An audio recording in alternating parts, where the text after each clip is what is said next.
Assalamualaikum warahmatullahi wabarakatuh. Ya, bertemu lagi dengan saya, Retno Hermawati. Nah, pada pertemuan kali ini kita akan membahas tentang ayat jurnal penyesuaian, melanjutkan materi kita minggu lalu. Nah, teman-teman pasti sudah tahu apa itu ayat jurnal penyesuaian. Nah, ayat jurnal penyesuaian sendiri dapat diartikan sebagai jurnal yang tidak didasarkan pada aktivitas transaksi, namun didasarkan pada perhitungan atau keterangan tertentu seperti beban penyusutan gedung, beban sewa gedung, ataupun utang gaji. Nah, fungsi dari ayat jurnal penyesuaian itu apa? Nah, fungsi dari ayat jurnal penyesuaian itu yang pertama adalah membuat setiap akun real. Akun real kita tahu ya, akun real itu ada aset, liabilities, dan ekuitas. Itu menunjukkan jumlah yang sebenarnya pada akhir periode akuntansi. Kemudian, fungsi lain dari ayat jurnal penyesuaian adalah membuat setiap akun nominal. Akun nominal, kita tahu akun nominal itu adalah pendapatan dan beban, menunjukkan jumlah pendapatan dan beban yang betul-betul atau benar-benar terjadi pada akhir periode akuntansi. Nah, untuk mempermudah teman-teman untuk mempelajari ayat jurnal penyesuaian, dalam video ini mari kita praktekkan bagaimana cara membuat ayat jurnal penyesuaian yang baik dan benar. Nah, untuk memudahkan teman-teman dalam membuat ayat jurnal penyesuaian, teman-teman harus mengingat beberapa jurnal yang biasa kita gunakan untuk membuat ayat jurnal penyesuaian. Nah, jurnal pertama yang biasa kita gunakan itu adalah beban perlengkapan pada perlengkapan. Jurnal ini biasanya digunakan untuk melakukan AJP atau penyesuaian di perlengkapan yang telah kita gunakan. Kemudian jurnal selanjutnya adalah beban penyusutan pada akumulasi penyusutan. Nah, jurnal ini digunakan untuk ketika kita melakukan AJP atau penyesuaian pada penyusutan aktiva tetap, misalnya peralatan, kemudian kendaraan, kemudian gedung, ataupun mesin. Nah, ini bisa kita sesuaikan dengan konteks soal yang ada. Misalnya di situ ada gedung, berarti kita ubah jadi beban penyusutan gedung pada akumulasi penyusutan gedung. Jadi nanti teman-teman bisa sesuaikan dengan soal atau transaksi yang ada. Kemudian yang ketiga adalah beban pada titik-titik dibayar di muka. Nah, ini bisa beban apa? Bisa beban sewa atau beban iklan begitu. Nah, ini pencatatan ini untuk mencatat beban yang sudah kita gunakan dengan metode pencatatannya adalah metode harta. Kemudian ada juga beban gaji pada utang gaji. Nah, ini biasanya kita gunakan untuk mencatat beban yang belum kita bayar atau utang beban yang masih ada di akhir periode. Kemudian ada juga beban kerugian piutang pada cadangan kerugian piutang. Nah, jurnal ini biasa kita gunakan ketika kita melakukan AJP atau penyesuaian untuk mencadangkan piutang yang tidak teratasi di akhir periode akuntansi. Nah, setelah kita mengetahui jurnal-jurnal apa saja yang kita gunakan untuk membuat ayat jurnal penyesuaian, langkah selanjutnya, ketika kita akan membuat ayat jurnal penyesuaian, teman-teman harus memperhatikan yang namanya neraca saldo. Nah, neraca saldo ini menjadi kunci untuk kita dalam pembuatan ayat jurnal penyesuaian.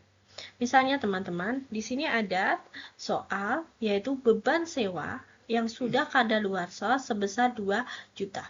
Maka dapat diartikan di sini bahwa sewa yang telah digunakan adalah 2 juta.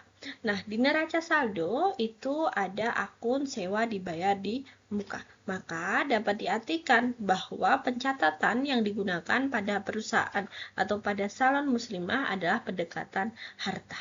Berarti kita catat yang sudah digunakan. Maka sesuai dengan ayat jurnal yang kita pelajari sebelumnya, maka dari transaksi ini dapat kita buat ayat jurnal penyesuaian sebagai berikut.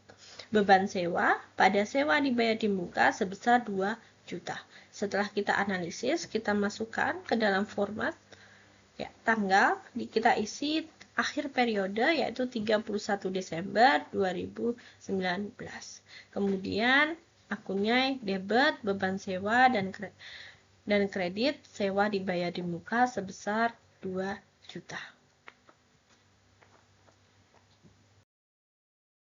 Nah, untuk lebih teman-teman memahami lagi bagaimana cara membuat ayat jurnal penyesuaian, di sini ada contoh soal, yaitu gaji yang masih terutang itu sebesar 1.250.000. Di sini artinya ada beban yang masih harus kita bayar. Nah, berarti kita punya utang beban.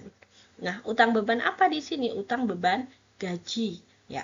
Berarti dapat kita analisis bahwa beban gaji di sebelah debit 1.250.000, kemudian utang gaji di sebelah kredit 1.250.000. Setelah kita analisis, kita dapat masukkan ke format ayat jurnal penyesuaian. Tanggal, kita isi tanggal akhir periode, yaitu 31 Desember 2019. Kemudian beban gaji sebesar 1.200.000, kemudian utang gaji sebesar 1.200.000. Nah, sampai sini ada pertanyaan? Tidak? Baik, kita lanjutkan untuk transaksi berikutnya. Nah, transaksi selanjutnya adalah di sini penyusutan peralatan salon sebesar 200. Nah, dapat kita simpulkan bahwa transaksi ini adalah transaksi penyusutan aktiva tetap. Kita melakukan depresiasi terhadap peralatan salon sebesar 200.000. Maka, jurnal yang dapat kita gunakan adalah debit beban penyusutan peralatan sebesar 200.000 dan kreditnya adalah akumulasi penyusutan peralatan sebesar 200.000. Lalu setelah kita analisis, kita masukkan ke format ayat jurnal penyesuaian, tanggal kita isi akhir periode yaitu 31 Desember 2019, debitnya beban penyusutan peralatan, kreditnya akumulasi penyusutan peralatan sebesar 200.000. Nah, sampai sini ada yang tanyakan? Belum? Kita lanjut ke transaksi berikutnya ya. Nah, transaksi berikutnya di situ tertulis bahwa perlengkapan usaha yang masih ada itu 300.000. Teman-teman, kita lihat di neraca, perlengkapan usaha pertamanya adalah 1.500.000 di awal periode. Kemudian di akhir periode itu hanya tersisa 300.000. Maka perlengkapan yang terpakai berapa teman-teman? Ya, 1.500.000 dikurangi dengan 300.000. Berarti perlengkapan yang terpakai itu adalah 1.200.000. Inilah yang akan kita catat di ayat jurnal penyesuaian. Jadi teman-teman ingat, ketika kita membuat ayat jurnal penyesuaian tentang perlengkapan, yang kita catat itu yang sudah dipakai. Nah, sampai sini ada yang tanyakan? Tidak? Nah, setelah kita analisis seperti ini, kita lakukan penjurnalan, kita dapat menggunakan akun debit beban perlengkapan sebesar 1.200.000, kemudian kredit perlengkapan sebesar 1.200.000. Nah, setelah kita lakukan analisis, kita masukkan ke dalam format ayat jurnal penyesuaian. Dengan memasukkan tanggal, kita isi 31 Desember 2019, debitnya beban perlengkapan, kreditnya perlengkapan sebesar 1.200.000. Nah, kita lanjutkan untuk transaksi berikutnya. Nah, transaksi berikutnya di sini ada ayat jurnal penyesuaian yang berbunyi ditaksir 10% dari jumlah piutang tidak dapat ditagih. Kita lihat di neraca piutang kita adalah 560.000. Kemudian kita taksir bahwa 10% dari nilai piutang itu tidak bisa kita tagih. Sehingga kita cari dulu berapa piutang yang tidak tertagih dengan cara 10% kita kalikan dengan jumlah piutang kita adalah 560. Sehingga kita dapatkan bahwa piutang tak tertagih kita ditaksir adalah 56.000. Inilah yang akan kita catat sebagai ayat jurnal penyesuaian.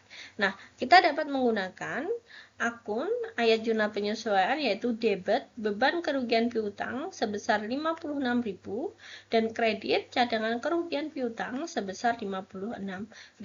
Setelah kita lakukan analisis, kita dapat masukkan ke format ayat jurnal penyesuaian yaitu tanggal kita isi 31 Desember 2019, debit beban kerugian piutang sebesar 56.000 dan kreditnya cadangan kerugian piutang sebesar 56.000. Demikian teman-teman contoh-contoh soal yang sering muncul di ayat jurnal penyesuaian.